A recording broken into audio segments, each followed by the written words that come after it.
Hello, everybody, and welcome to another edition of Inside Guns with your host, me, the Yankee Marshal. Tonight, I want to talk about what seems to be the new boogeyman in American culture. You know, the thing that they're using to get everybody all scared. And what it is domestic terrorism, specifically white domestic terrorism, because they're making a link now between white supremacy and domestic terrorism. Which I'm not saying there isn't a link, but do they deserve to be linked together? And is domestic terrorism suddenly such a big threat? That's what I want to talk about tonight. I want to talk about both topics here, and I'm going to have to talk about them kind of independently before we talk about them together. First off, let's talk about domestic terrorism. Seems to be the new thing, right? Everybody's like, oh my God, now it's getting to where domestic terrorism is a bigger risk to our safety and our freedom than foreign terrorism. That's horrible. Well, I hate to break it to you, but that's nothing new. Domestic terrorism has always been a bigger risk to us than foreign terrorism. Even the founding fathers, several of them said that if our country ever falls, it won't be to a foreign power, it'll be to a domestic power. It'll be from within. Because here's the thing about domestic terrorists, they're here. They have all the rights of a citizen. They can get all the things they need. No one suspects them. They can get away with things. Foreign terrorists have to get on like 6 different planes, go through multiple different customs, get here, hide, and then somehow while they're doing that, try to get together the things that they need to make any type of impact. A lot harder. Especially when you make $8 a year in your country, it's hard to buy those Delta tickets while you're doing that. So you have to find a sponsor for your terrorism, and then even then, you got to go through all that rigmarole to get here. So it's just not as likely to happen. So domestic terrorism has always been a bigger threat. In fact, foreign terrorism is a very small threat in our country. We have oceans on both sides of us, Canadians above us and Mexico below us. So it's not exactly like we're being threatened on any sides.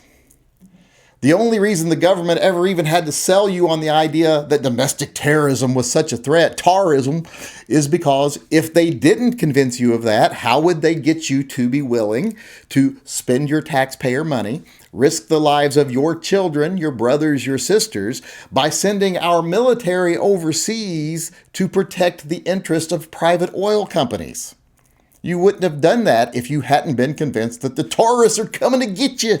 It's only a matter of time. We got to fight them over there, so we don't got to fight them over here. That's all bullshit. In fact, if we hadn't been defending private oil interests in the Middle East for so long, we would have 2 things. One, either they'd be too busy killing each other over which of their barbaric, disgusting religions is slightly better than their other slightly different barbaric, disgusting religion, that they wouldn't even worry about us. Or they'd be a lot more progressive than they are now, like they were back in the 60s and the 70s before we destabilized the region. Because of the oil. We didn't want them having control of all their oil. If they were stable, they'd have control of all the oil. We couldn't have that. So domestic terrorism has always been a bigger threat than foreign terrorism. The only people that have ever told you different are politicians who are paid by oil companies to tell you different. So is domestic terrorism something new? No. Look at Timothy McVeigh. Look at lots of events through American history of people who have tried to sabotage our system. It's just something that's happened. It hasn't happened often, which goes to show you it's not that big of a deal. Now, is it a big issue? Of course it is. Because it doesn't take a lot of domestic terrorists to cause a problem. Like I said, once again, look at Timothy McVeigh. That wasn't like 100 guys working together. That was a couple of asshole rednecks with an idea. And they caused a lot of death and a lot of destruction.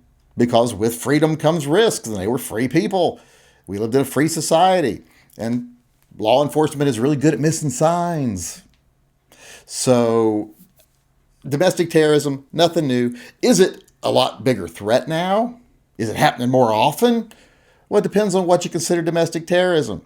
It's gotten to where now They call everything that happens with any violent intent that's done against a religion or a person of color or a different type of minority, whether that was the motivation for the attack or not, they call it domestic terrorism. It's racism. Racism is domestic terrorism.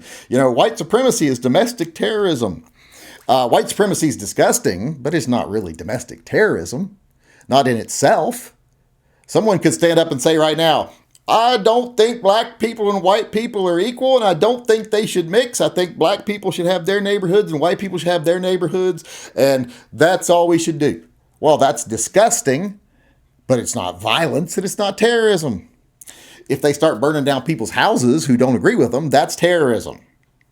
So it's not new. I don't think it's an increasing problem. And as far as racism being on the rise, to address the racism part, this whole notion that everyone's racist who's angry, like, oh, everyone that stormed the Capitol, one of the biggest motivators for that was racism.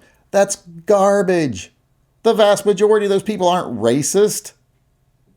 They're just angry because they live in a country where they have been disenfranchised, they have been shoved aside for big money interests, and they have been lied to and lied to and lied to and promised everything and given nothing for decades by politicians as their life erodes, both black, white, Hispanic, all of them.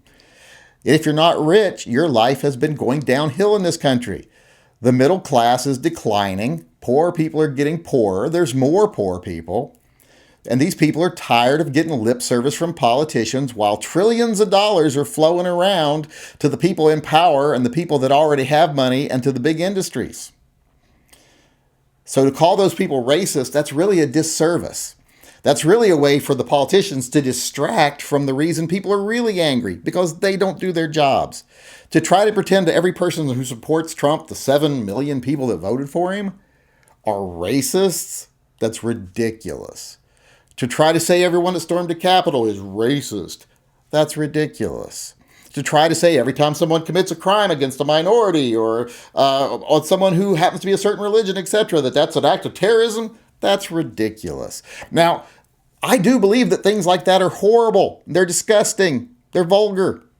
If someone commits an act of violence against someone just because of the color of their skin or their religion or their sexual orientation, bury that guy under the prison, because that's a disgusting act. But you know what else is a disgusting act? Someone who commits an act of violence against an innocent person of the same skin color because they want their wallet or their car, or just because they thought it'd be funny to sucker punch someone. That's also disgusting. Bury them under the prison too. So domestic terrorism is nothing new. It's something we've always faced. It's not something to get all scared about now. It's just another means of control. It's just another means of manipulation. It's been around forever. We've dealt with it. We'll continue to deal with it. And as far as there being so many more racists now and so many more racist acts, it's just kind of like autism. These people are like, why are there so many more people with autism now? Well, because the criteria for being diagnosed with autism used to be about like this. There were these certain things you had to have to be diagnosed with autism. And then about 20 years ago, they went, you know what? Let's include all these things too. Oh my God, there's suddenly more people with autism. It must be a big problem. It's just garbage. It's statistics. How I said domestic terrorists, they're a bigger threat because they're here. That's like that statistic I used last night in my video when I say, people say, the most dangerous place to be in the ocean is shallow water because that's where most shark attacks occur. No, you moron. That's got nothing to do with sharks liking to attack the people in shallow water or hunting in shallow water. That just happens to be where the fucking people are. The fucking domestic terrorists happen to be here, so it's easier for them to do something. It's all a similar thing. It's not being able to understand circumstance and correlation from causation. It's just stupid statistics. We haven't got any bigger problems in this country than we've ever had. And racism is a smaller problem in this country than it's ever been. There's fewer racists. When I was a kid, and I'm only in my 50s, when I was born in the 60s, when I was a kid, you expected everybody's parents to be racist. Heck, half the kids my age were racist because it's what they were taught. And then as generations went on, it was more, my generation even was like, our parents, especially our grandparents, are really racist. We're less so. Now, my kids don't think anything of race or sexual orientation. They don't follow a lot of the things we believed when we were kids. You know, like if when I was a kid, if you stayed over at a friend's house and he had a double bed, you still slept on the floor. You didn't sleep in a bed with someone else, another guy. My son's friends will come over, they'll sleep in the same bed. They don't care. They're like, what's your fucking hang up? It's not a big deal. They're so much more woke than we were. And that's true of most everybody. Like I said, more people aren't racist. I'm not saying racism hasn't existed. I'm not saying black people and other minorities, gays, everything haven't faced horrific challenges in this country, because they have. I'm not saying they're still not facing challenges, because they are. But it's getting better, not worse. Now, there are some people that have been drawn out into the light because of some things certain people say and some attitudes that certain political parties have been fostering, because it is the only way to maintain their dwindling base, because they haven't provided them any results. And that's true on both sides are doing this to a degree. But that doesn't mean more people are racist just because we're shining a spotlight on them. Just because you pick out something and shine a spotlight on it, that doesn't mean that's representative of the whole. And that's what's going on right now. So like I said, as far as domestic terrorism is concerned, it's not new. It's not a bigger problem. It's not suddenly bigger than foreign terrorism. Foreign terrorism has never been a real problem. 9/11 was something that could have been avoided 1,000 different ways, simply by keeping our nose out of places where it doesn't belong and not protecting private oil interests and other interests overseas, trying to protect investment markets, etc. And if we hadn't engaged in decades of trying to take from those countries what was theirs. So, and I'm not saying, oh, America sucks. I'm not one of those people. America's made a lot of mistakes. And we say, okay, we made mistakes. We're going to do it better. It's like with racism, slavery. We don't pretend slavery didn't exist. We say we're better than that now. And we'll be better than we are now in the future. And I believe that.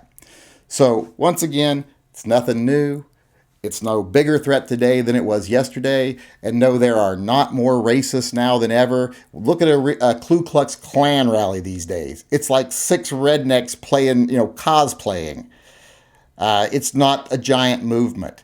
Go out in public and say something racist and see how the people around you act. Go to a street fair and do that. In the 60s, they'd have been like, yeah. And there wouldn't have been any other races there probably even. So it isn't a bigger problem, domestic terrorism nor racism. They're actually probably less of a problem now than they ever were, especially racism.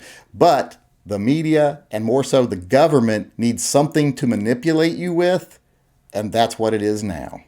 All right, next I want to move on to my favorite segment, Gun Talk, and I'm going to make this real short and sweet.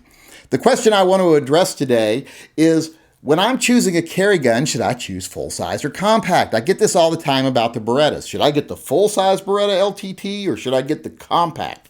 Well, I tell everybody, if you can carry the full size, get the full size. If you can't, you have to compromise and get a compact or a subcompact of any gun, well then do that. But remember, your first option should always be the full size gun. If you can carry that comfortably and you'll do it, you'll actually carry it and it won't be a negative effect on your life, not going to get you fired, not going to be a problem, not going to be something you leave at home, go with the full size. If you don't have to compromise, don't compromise. If you have to compromise, then start compromising. It's the same way with ammo. If you can't shoot full powered loads, the most powerful load you can get, like if you can't shoot 10 millimeter, then maybe go to 45. If you can't shoot 45, go to 9. If you can't shoot 9, go to 380. Shoot 357 Magnum if you can. If you can't, shoot 38 Special. But don't start off with the compromise.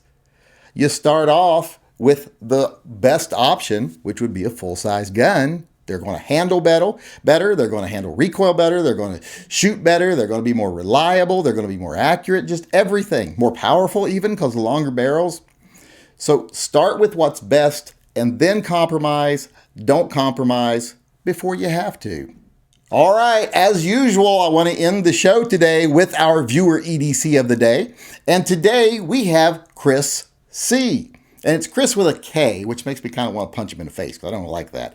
But Chris C, as you can see here, is carrying his CZ P10S. Now, people ask me about the P10 all the time, and I'm like, it is a good gun. I just don't talk about it because I'm not into polymer guns, but it is a good gun. People ask me about it all the time. CZ doesn't make crap.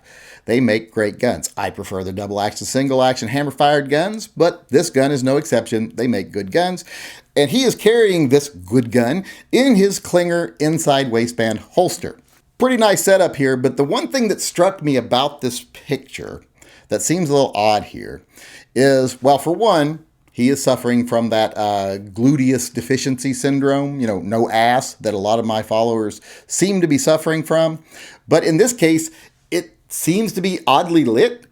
Like, I don't know, either God is having a conversation with his ass crack while this picture was taken, or he has placed an oddly positioned spotlight in his hallway to highlight the fact that he has no ass. I'm not understanding where this light is coming from. But that aside, really nice setup here. And a gun, like I said, that people ask me about all the time. Oh, and one more thing, another fucking exposed box spring. What is it with you people and exposed box springs? Did you have a traumatic event in your college fraternity and you never emotionally evolved beyond that, or at least aesthetically evolved beyond that, that you can't cover your box springs? Come on, if you can't get a real bed frame, at least get a dust ruffle. I'm not one who believes in restrictions on the Second Amendment, but I'm almost ready to say people in their late 20s to early 40s who have exposed box springs shouldn't be allowed to buy guns because they should be in prison. But that aside, there's your viewer EDC of the day, Chris C with his CZ P10S.